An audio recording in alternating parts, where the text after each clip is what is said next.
पायो जी मैंने राम रतन धन पायो। पायो जी मैंने राम रतन धन पायो। वस्तु अमोलक दी मेरे सतगुरु। वस्तु अमोलक दी मेरे सतगुरु। करी कृपाय अपनायो। पायो जी मैंने राम रतन धन पायो। एक प्रसिद्ध डैनिश लोक कथा है, डेनमार्क के बड़े विचारक है सोरेन किरकार्ड। बहुत प्यारी कथा है, इससे शुरुआत करता हूं। एक महासम्राट और एक लड़की के प्रेम में पड़ गया है। अति साधारण स्त्री है, एक सम्राट और साधारण स्त्री से प्यार। अड़चन कुछ भी न थी उस सम्राट को। महान सम्राट था, अगर आज्ञा भी देता तो वह स्त्री प्रसन्न होती, उसके घर वाले प्रसन्न होती, क्योंकि एक सम्राट और एक साधारण स्त्री से, एक युवती से शादी कर रहा है तो उसका और उसके घर वालों का सौभाग्य ही होगा। बस आज्ञा देने की जरूरत थी, बस उतनी बात थी। लेकिन ये सम्राट जो है थोड़ा अलग था, ये विचार में पड़ गया। अब ये विचार यह है कि मेरे कहते ही ये युवती मेरी तो हो जाएगी, उसको भरोसा था। लेकिन मेरे और इसके बीच का जो फासला है ये नहीं बीत पाएगा, क्योंकि ये साधारण स्त्री है और मैं महासम्राट, मैं बड़ा। ये दूरी मिटेगी कैसे? मैं कहूंगा तो ये तैयार हो जाएगी विवाह के लिए, अनुग्रहित होंगी, आनंदित होगी, अहोभाव से भरेगी, जीवन भर धन्यवाद करेगी। लेकिन प्रेम कैसे पैदा होगा? अनुग्रह का भाव ही तो प्रेम नहीं, धन्यवाद ही तो प्रेम नहीं। दूरी इतनी होगी कि प्रेम होगा कैसे? सेतु कैसे बनेगा? संबंध कैसे जोड़ेगा हम दोनों का, एज अ पति पत्नी कहे या प्रेमी और प्रेयसी? अब ये सम्राट बहुत विचार में पड़ा है। कुछ भी करना तो होगा, राह तो खोजनी होगी, रास्ता तो खोजना होगा।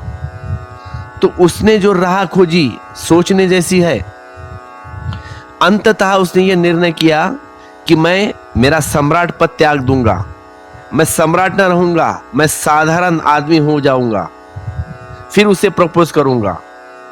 तब तो दोनों के बीच में फासला नहीं रहेगा ना, फिर अनुग्रह की बात नहीं रहेगी, फिर बात होगी सिर्फ प्रेम की। लेकिन एक जोखिम भी थी उसमें, और जोखिम भी बड़ी थी। जोखिम यह थे कि सारा देश तो मुझे पागल कहेगा ना, मेरे राज्य वाले लोग। शायद कोई समझे इस बात को। वे सभी कहेंगे कि स्त्री की चाहत में अपना पद छोड़ दिया हमारे सम्राट ने। ऐसा क्या था उस स्त्री में? अगर आज्ञा देता तो तुरंत आ जाती, एक क्या 1000 स्त्रियां तैयार होती शादी के लिए। लेकिन इसके लिए राज्य छोड़ने की क्या जरूरत थी? तो सम्राट ने सोचा कि लोग मुझे मूढ़ समझेंगे, पागल समझेंगे। लेकिन यह भी कोई बड़े खतरे की बात न थी। बड़ा खतरा यह था कि हो सकता है वह स्त्री भी यह समझे कि यह आदमी पागल है। और भी खतरा यह था कि जोखिम यह है कि वह स्त्री सबरानी होने की, पट्टरानी होने का अवसर चूक गई। इस क्रोध में वह मुझे इनकार कर देगी, मुझसे विवाह न करेगी। फिर भी सम्राट ने जोखिम ली है। उसने कहा कि प्रेम के लिए सब जोखिम उठानी जरूरी है।